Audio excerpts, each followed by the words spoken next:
Battleground Productions presents Brass, the audio serial, Episode 6, Behind the Curtain.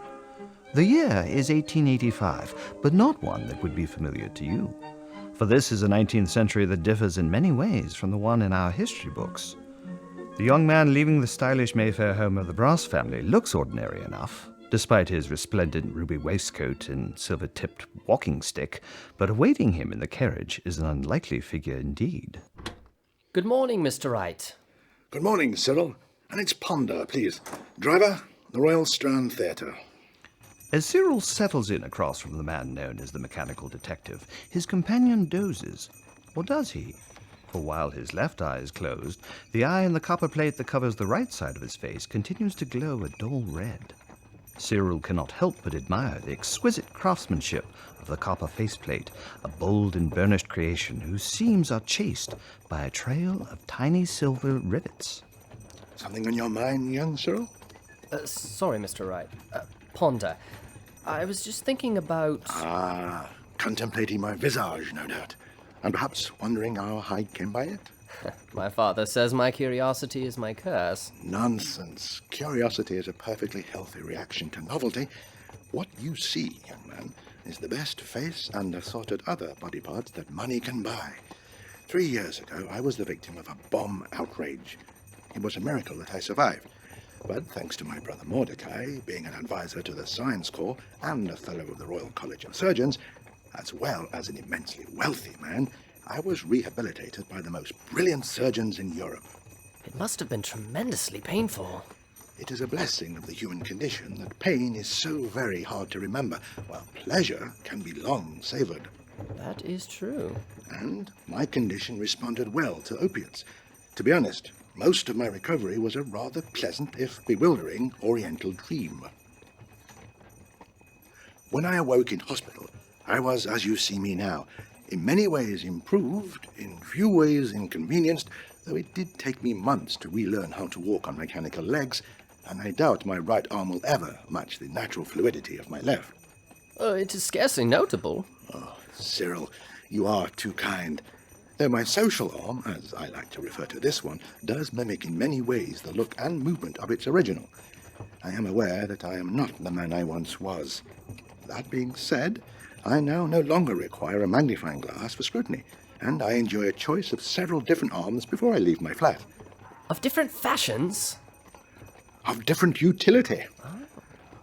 One is a complete crime lab, and another, a weaponized contraption that I will admit intimidates me so much that I can scarcely find it in myself to have it fitted. I would love to take a look at that one sometime, if you wouldn't mind. I'll be happy to let you examine it. It features a blade, a bowler, and, for all I know, a poison cartridge. But I don't imagine we'll need any of these where we're going. And where is that, precisely? You really know little of the theatrical world, do you, Cyril? I'm afraid I don't, Ponder. We're off to the West End, my boy. And a good friend of mine who is the best guide I can imagine. Why is that? He has the one job that means he is allowed into any theatre but will be ignored by all. A custodian? A playwright. Meeting the two men in front of the dark theatre is a tall and heavy-set man with thick black hair and an improbably green cloak and hat. Ah, Ponder. How like you to be as punctual in your appearance as my quarter repeater. Cyril, this is my friend Oscar... Wilde, young man. Oscar Wilde. Tell me, Ponder, where did you come across this exquisite young dandy? He looks like he's on break from posing for Whistler. I do hope that's not true, by the way. Jimmy has a talent for taking perfectly sweet boys and turning them into jaded jackasses. I don't know who you're talking about, I'm afraid. Really? Have you been in London long, dear boy? I'm just back from several years of travelling. My name's Cyril, by the way. Cyril, a name of promise and vitality. Well, young Cyril, here you are newly returned, and now I'm about to take you on yet another journey to some place frightfully exotic and strange. Where's that? The theatre, young man. Ponder, do something about that lock. I forgot my keys. Interesting. That lock was well oiled and recently used. Is that significant? Possibly. This theatre's been closed for nearly 2 years. I suppose it could have been a caretaker. Why was it closed? I personally believe it was on aesthetic grounds. Nonsense.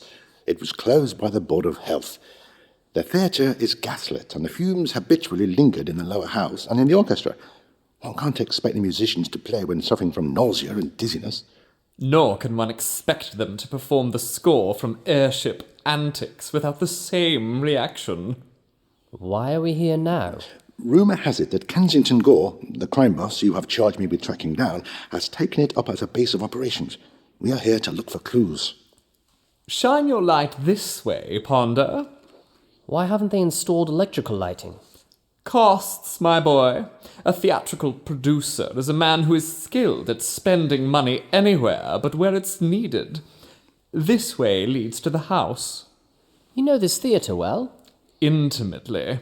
I had hopes of staging my grand historical epic, Vera, or The Anarchists, here, but we could not come to terms. What was the dispute? I wanted rights to cast approval and 20% of the box.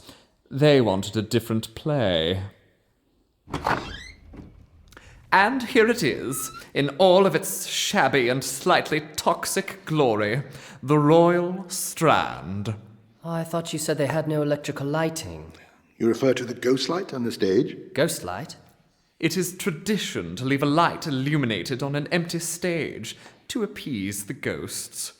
Tradition has it that the Royal Strand has quite a quarrelsome one, known as the Phantom of the Footlights. Nonsense. It's a simple matter of safety. You don't believe in ghosts, Ponder? Of course not. A ghost light is simply a device to keep unwary actors from falling into the orchestra pit or bumping into... Is that scenery back there? It is. Or some pieces, at any rate. That's a pair of set flats and a rack of costumes. And what's that squat square thing stage right? I believe it's a safe. These items must have been left over from a rehearsal. An odd assortment. What's this? A flyer of some sort. Bring it to my light. Attention, all blaggers, bludgers, bonnets, and buzzers, all muchers, maltoolers, and mobsmen, all lurkers, palmers, and neddymen, all snoozers, spielers, and smashers.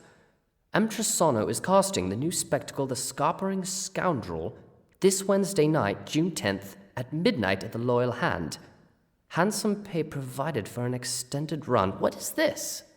Blaggers and bludgers, maltoolers and mobsmen, all titles of the criminal class. At the Loyal Hand? Where is that? I've never heard of it. Sounds like rhyming slang to me. Loyal Hand, Royal Strand. By Albert, I think you're right. It's this theatre. And it's tonight. Then we shall be in attendance to see what Sherman has advertised to the underworld. Gentlemen, I leave such shenanigans to you. I have a date with my journal, a cigarette, and some absinthe. Oh, come, Oscar. How can you turn down such an enticing mystery? The life of the mind, dear Ponder, is mystery enough for me. Besides, midnight, in a haunted theatre, I am courageous, not foolhardy. One thing you must learn, Cyril, is that theatre people are the most superstitious people you'll ever meet. When one traffics in imagination, it is best to observe all superstitions. Well, I don't believe in ghosts, Oscar, but I do believe in criminals, and I always enjoy meeting a few when I can. Then we shall return this evening and see what we shall see. Yet even as the three men discuss their strategy, a figure peers out at them from beneath the stage, a hunched yet huge shape whose dark eyes gleam with a not quite human luster. At that exact same moment across town, in the dark, dangerous rookeries of St. Giles, Mr. Crawford, the sinister businessman who helped orchestrate the attack on the Brass family, is led through a corridor by an imposing and completely silent servant dressed in grey and black. The two men stop at a huge oaken door banded in black iron, and the servant knocks. Enter!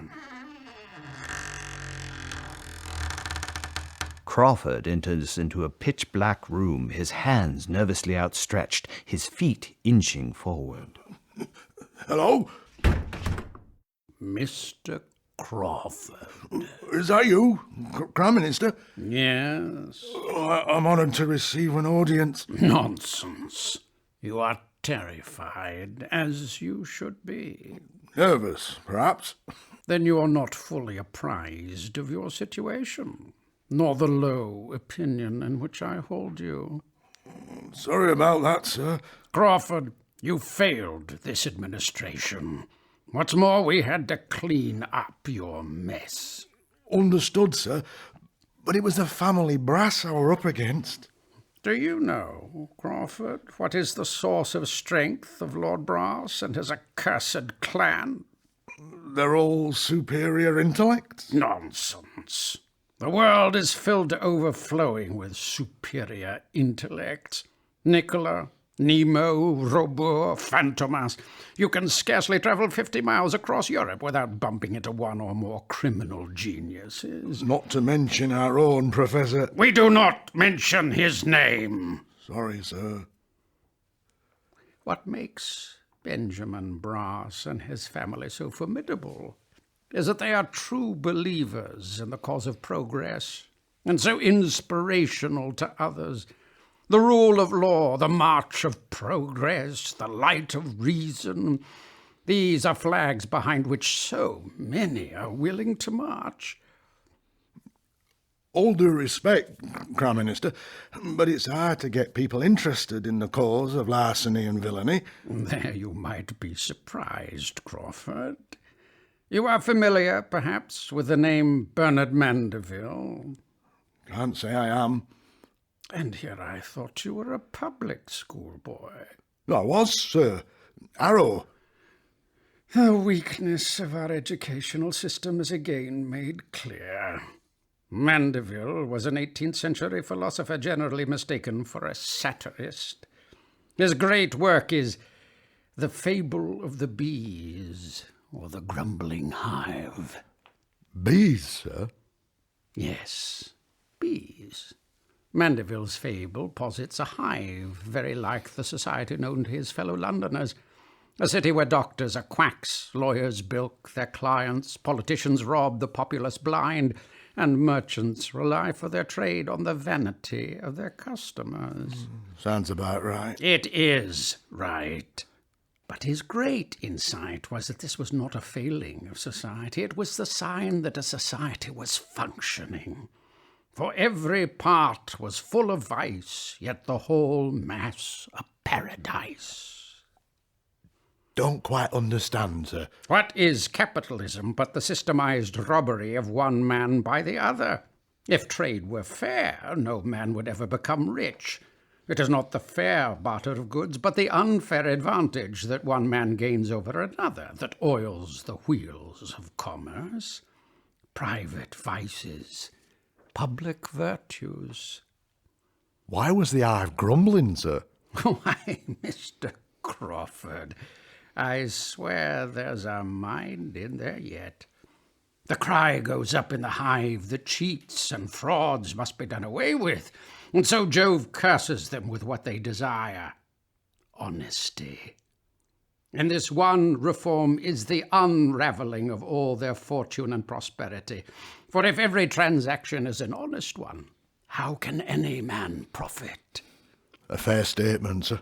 This, you see, is the great and terrible effect of virtue in the world, that it undermines true prosperity.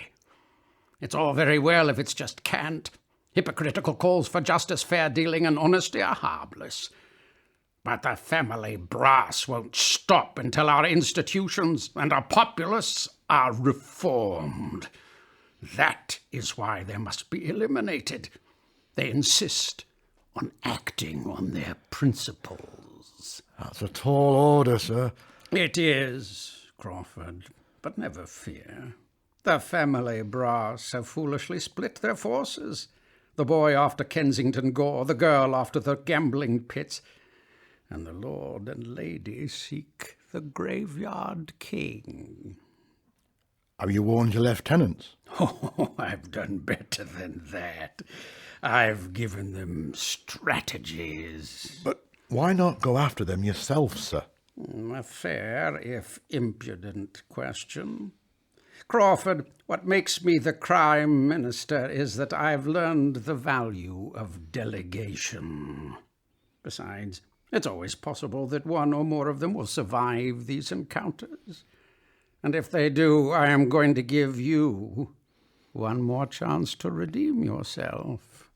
While I am honoured, I would perhaps suggest... You really don't know what's in this room aside from you and me, do you? No, sir. Death. It stands by your side right now. All it waits for is for you to say no. Then I gladly accept. There's hope for you, Crawford. Not a lot, but a little. Now listen carefully. And so the crime boss begins to lay out his villainous scheme to destroy our heroes. Will he succeed? And what of the sinister figure who spies upon Cyril and his comrades? And what of the efforts of the rest of the family? Find the answers to these and many other questions when we next visit with the first family of the realm, Brass. Brass is manufactured by Battleground Productions.